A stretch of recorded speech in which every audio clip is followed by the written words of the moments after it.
দেখো বন্ধুরা, এই ডায়ালাইসিস পেশেন্টটি কিভাবে তার হাতের নেটলগুলো খুলতেছে। দেখো দেখো, প্রথমে তারা ক্ল্যাম্প করে নিচ্ছে নিডেলটা, তারপর ব্লাড সেটে কানেক্টর লাগিয়ে নিচ্ছে। এখন এটা সিরিজ দিয়ে ব্লাডের গুলা ভিতরে দিয়ে দিচ্ছে। এটা হলো ফিস্টুলা লাইন। নিডেলটা যখন ভালো করে পরিষ্কার হয়ে গেছে, এখন সেই নিডেলটা খুলবে, কিন্তু তার আগে সেই ভালোভাবে রিটার্ন দিয়ে নিচ্ছে, যাতে করে রক্তগুলো সব তার শরীরে চলে যাচ্ছে। তারপর সে ভেনাসটাকেও ভালো করে ওয়াশ করে নিয়েছে হেপারিন জেলি দিয়ে। হেপারিন, এবার দেখো দেখো সেই কস্টিপগুলো এক এক করে সব খুলতেছে।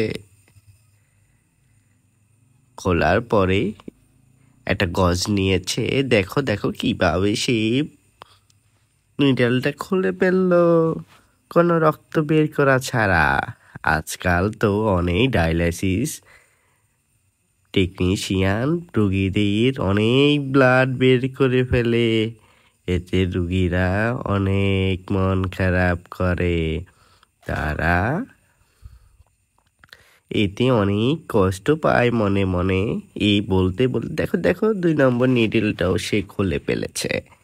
কিভাবে খুলছে দেখো ভালো করে। Self needle removing. দেখো দেখো, রিপিট প্রসেস। দেখো ভালো করে সে কিভাবে মাইক্রোপোর তার শরীরে লাগায় এক এক করে, যাতে করে ফিস্টুলা থেকে ব্লাড না আসে বাইরে।